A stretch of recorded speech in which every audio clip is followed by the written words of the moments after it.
the bits that you from the group vocals that you couldn't quite discern what they were. Yeah. I'd love to tell you it's text from the, Mine Book of the Dead, but it's not. You'll hear in a sec what it is they're singing. It's amazingly boring. So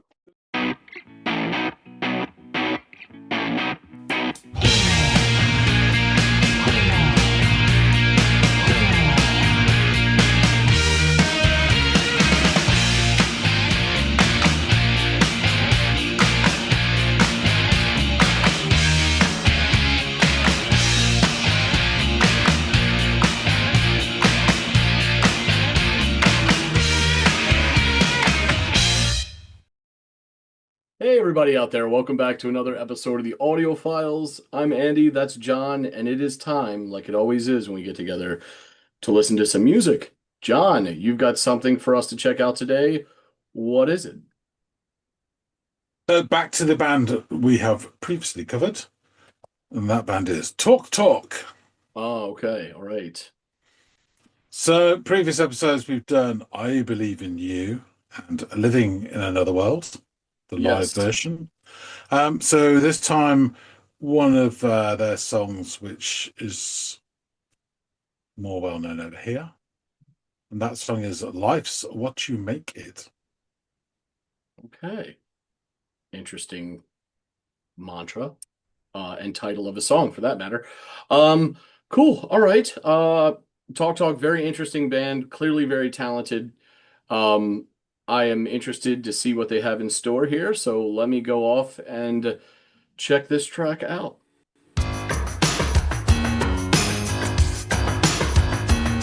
Oh,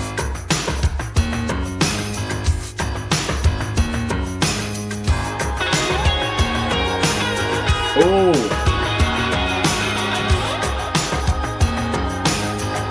this is early days. I'm loving the shit out of this. It's got this really infectious movement to it that is, for me, wildly engaging.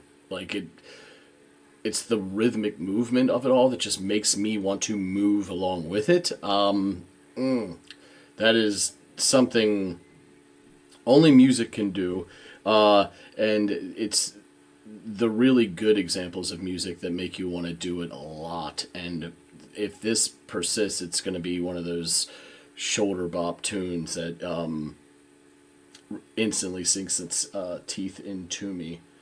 Yeah, let's just pull that back and kind of relive that one. I love the way this sounds. It's all based around that seemingly really simple key work. Boom, boom, and then that beat comes in and it just sounds fucking fabulous.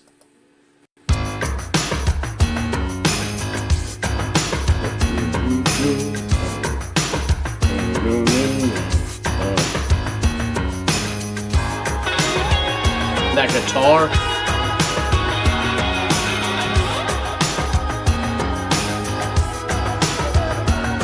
And there's this sustained note in the background that almost sounds choral in nature, though I know it's like it's it's created through instrument, but it sounds like this really high angelic voice that just is sustained, and it just fills out this, this layer of the track. It just sounds great, man.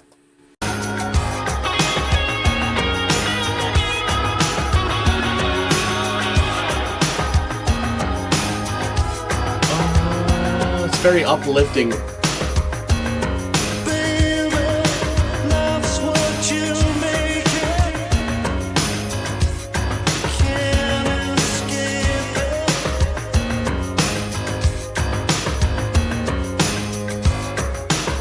Yeah. So rhythmic.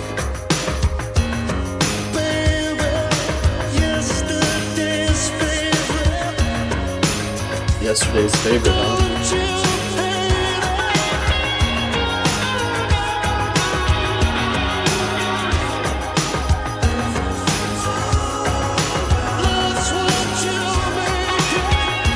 I love how Hollis sings, the guitar does this little run, and then there are these background vocalists that add this, again, more directly, this choral element to it. And all of these parts in succession just build all on top of that very rhythmic beat that has been consistent the whole way through, and all of those things just make it that much more engaging and infectious, and to me, incredibly earwormy.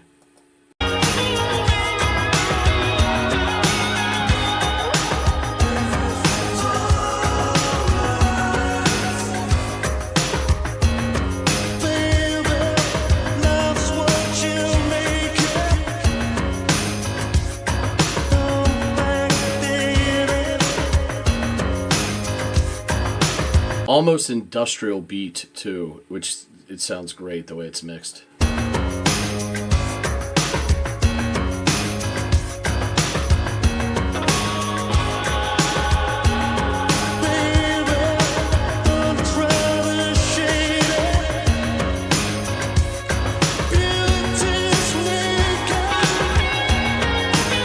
That guitar is simple but effective.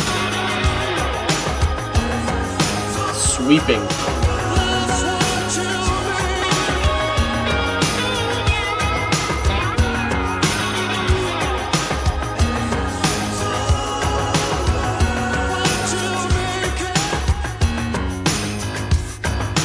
Yeah. Ooh.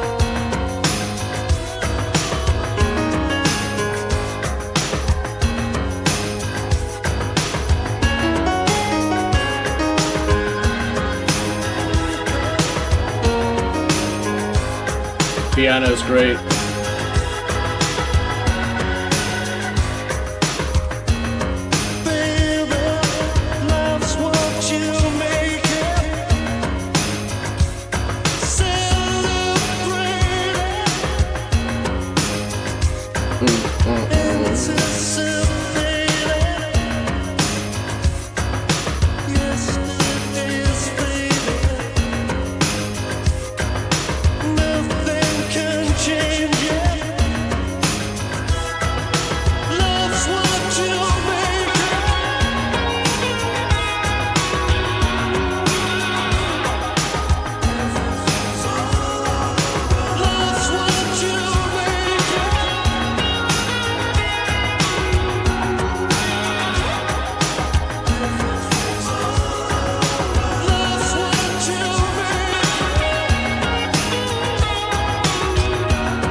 Ooh, fade out already?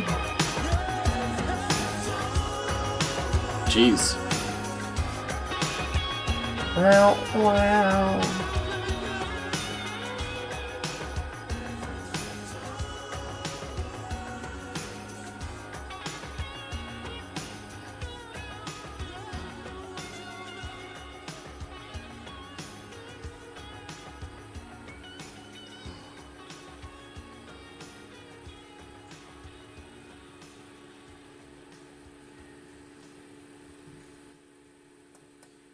Ugh, that could have gone on much longer.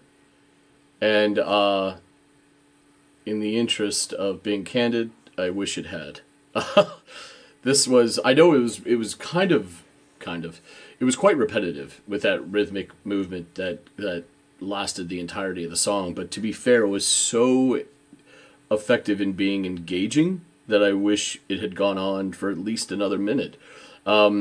I was almost saddened by the early onset fade out that came 40 seconds before the end of the actual track. Yeah, this might, for as simple as that was, and there were parts of it that added to it that didn't make it super, bare bones and simple, but that rhythmic motif, based on those simple keynotes and that beat, it was so good it could have gone on for quite some time, and I would have been completely down for that. This might be my favorite track because of all those things. This might be my favorite track by these guys that I've heard thus far. I thought Hollis's voice sounded great. This, life's what you make it kind of mantra that he repeats throughout, matches the kind of repetitious nature of the music. But there are these added bits to the music that kept it kind of fresh or evergreen. and kept it from getting stale. And they came in the form of this lovely little guitar motif that would kind of end on this sweeping sound, that you typically would then lead to those backing vocalists doing their like choral like delivery. And then that really interesting piano motif kind of halfway-ish through the song that also did a really effective job at accenting that core rhythmic portion of the track. All of it was fabulous. Really, really enjoyed this track. And for what it's worth, I know it has nothing to do with the music, but their album art is incredibly interesting. Like, I love the palette of this. It's almost autumnal, and just the moths and the crazy patterns on their wings. It's just really interesting. I could look at this for quite some time and not get bored with it.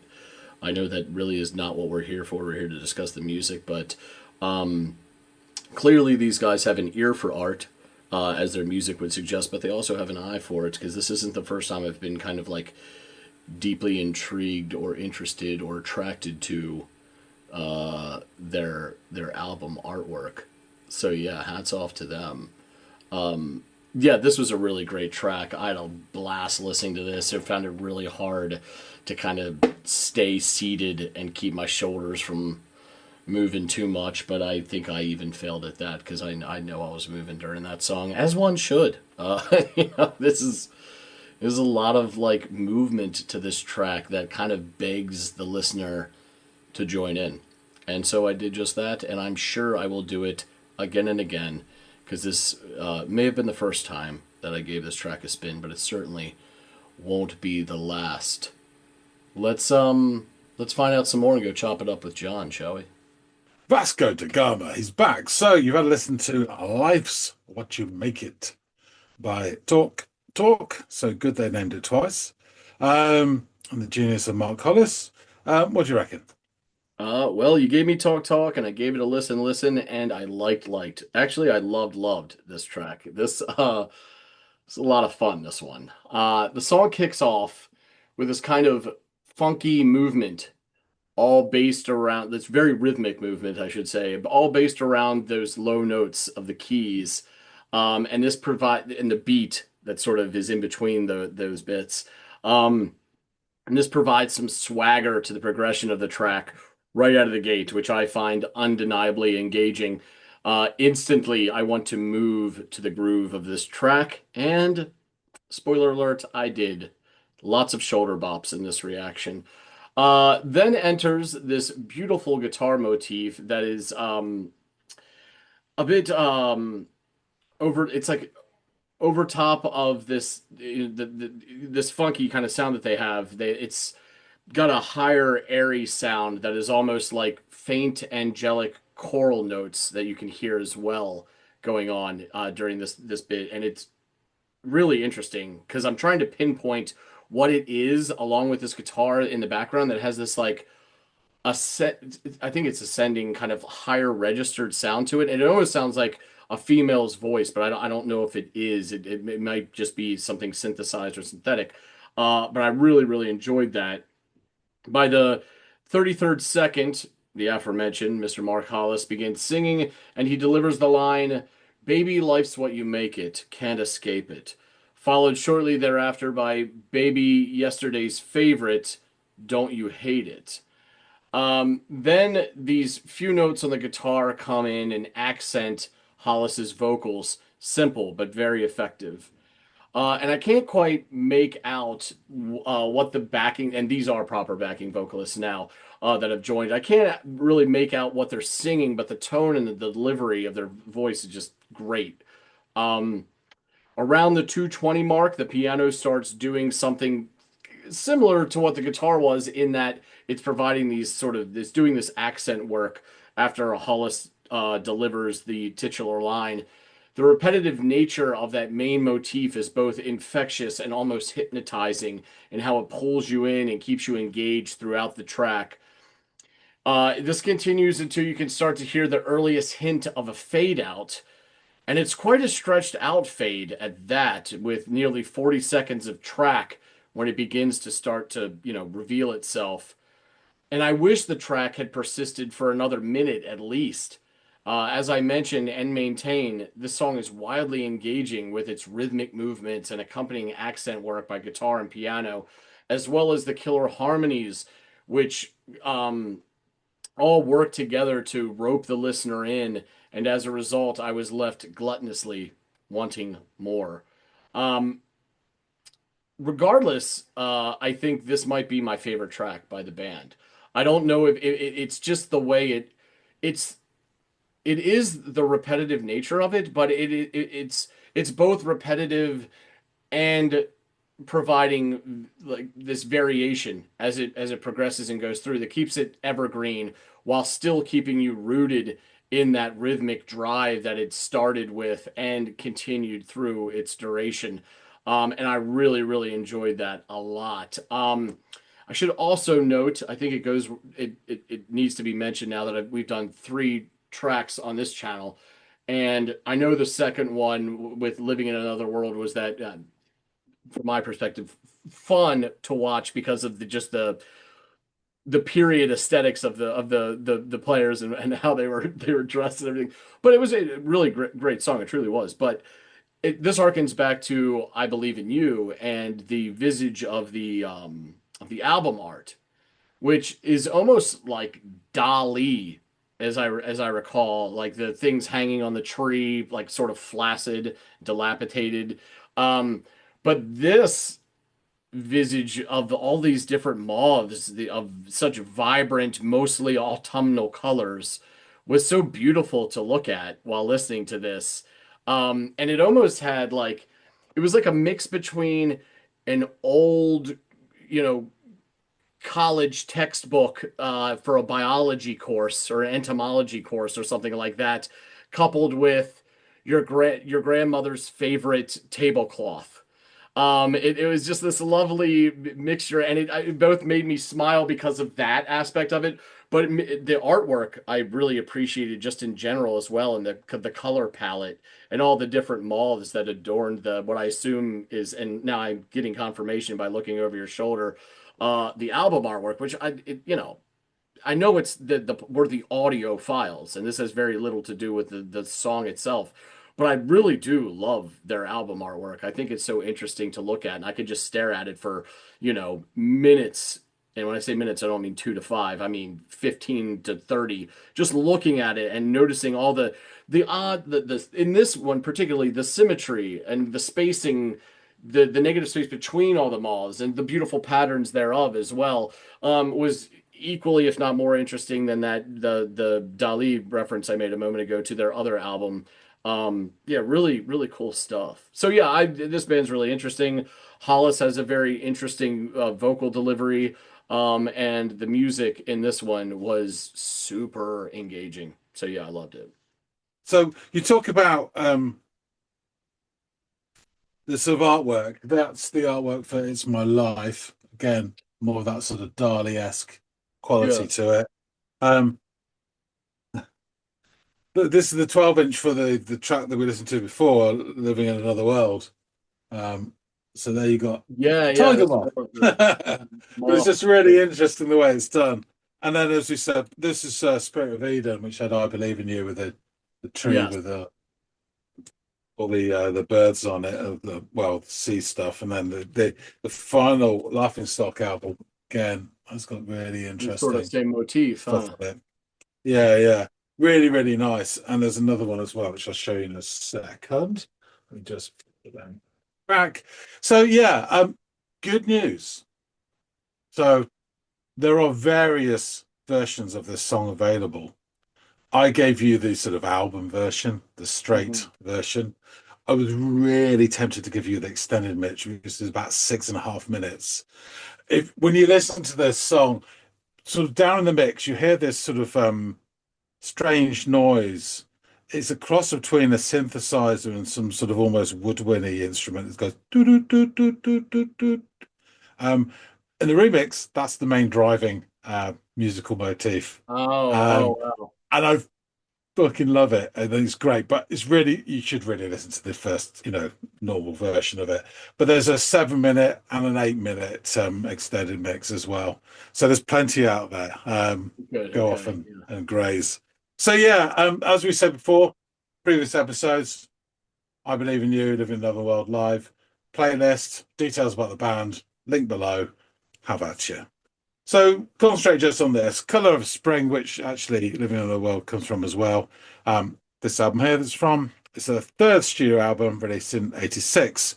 Now, we did speak a little bit about this before. So it was written by Mark Hollis and producer Tim Freescreen, who's kind of like the unofficial fourth member.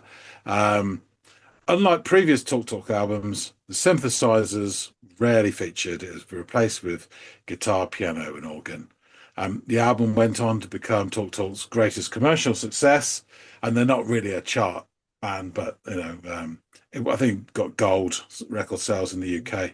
And it spawned the hit singles "Life's What You Make It" and "Living in Another World." And it reached the top 20 in numerous countries across the world, including the UK, where it reached number 8, the album, and stayed in the charts for 21 weeks. So this album is commonly seen as the bridge between their early synthesized new wavy type pop sound Mm-hmm. and then their later improvisation based work, which became labeled post rock. Despite the extensive use of synthesizers in the previous two, Hollis was vocal in his distaste for them, stating they were used primarily for economic reasons and that if they didn't exist, I'd be delighted. So there you go. Unlike other Talk Talk albums, also like other Talk Talk albums, outside musicians were heavily utilized. So the personnel for this: Mark Hollis, lead vocal and piano. And as you probably gathered, there's no bass on this.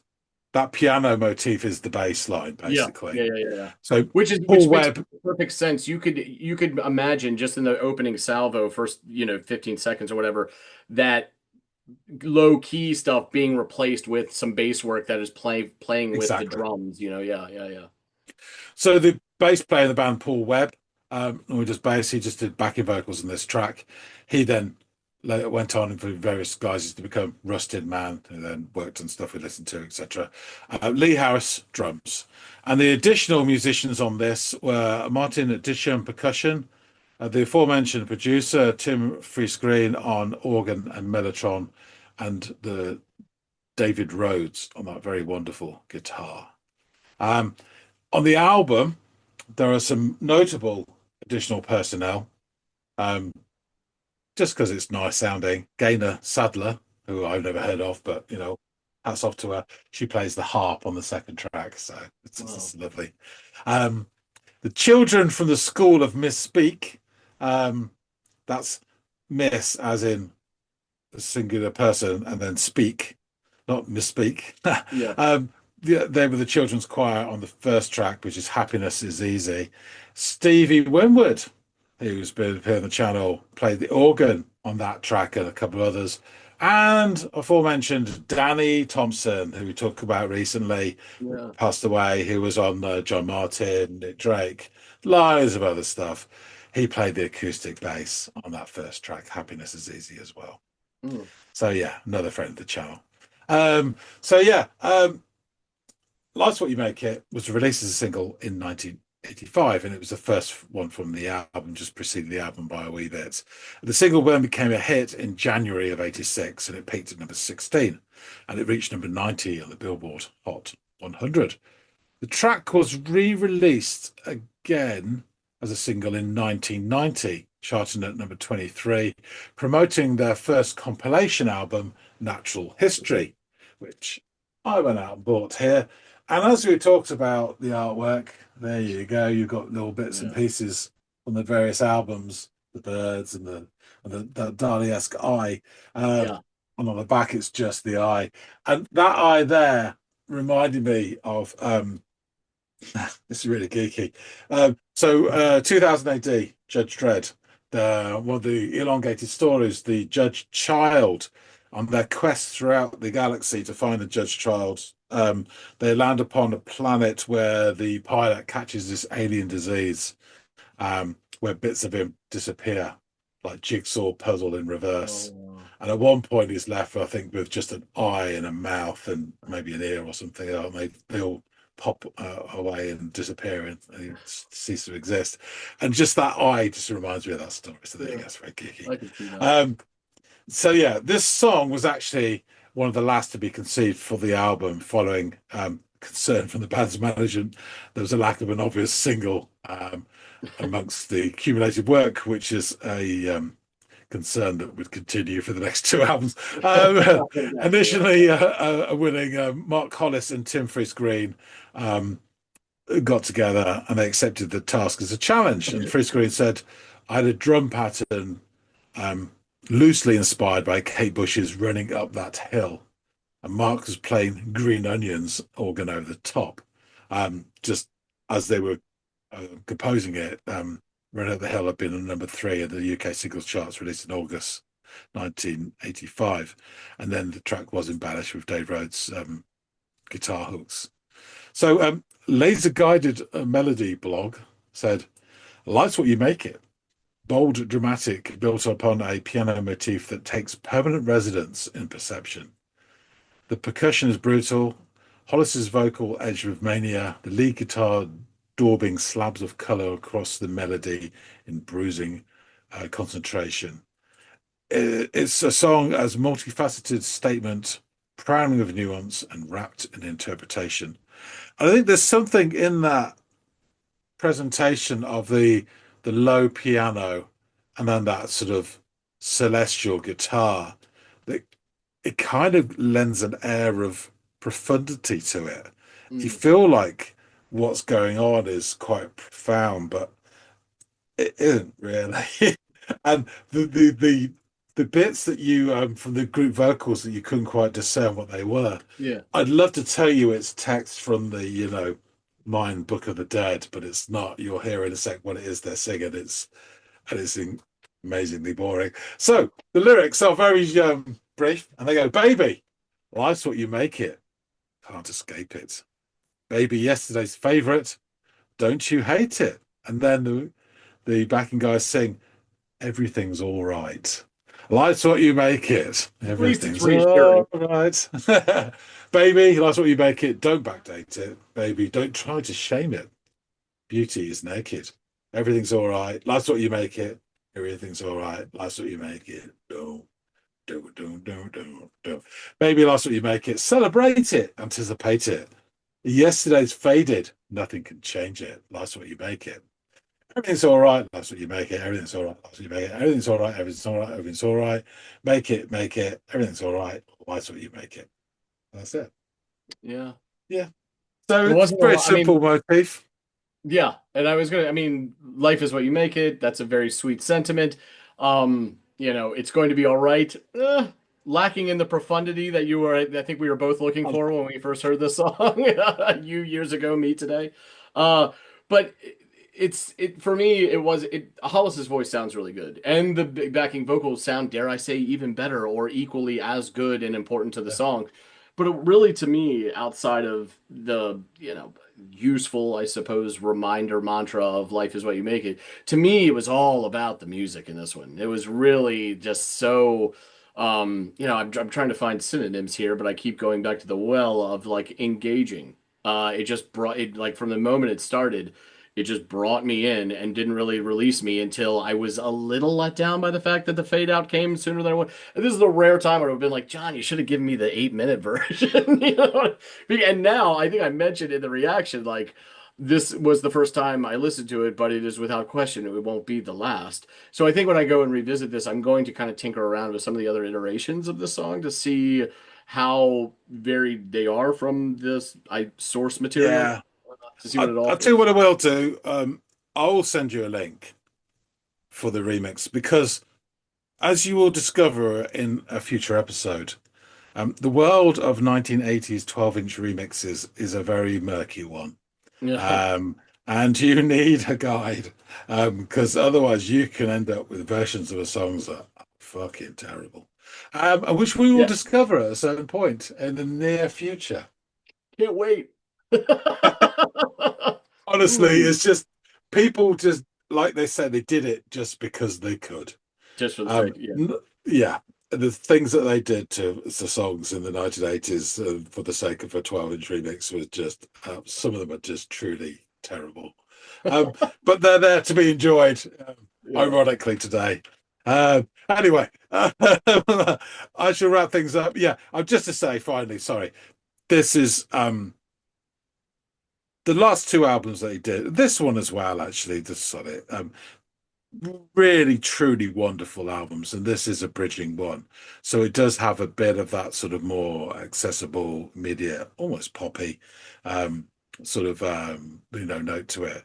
The last two albums are just absolutely wonderful, thoughtful, amazing albums.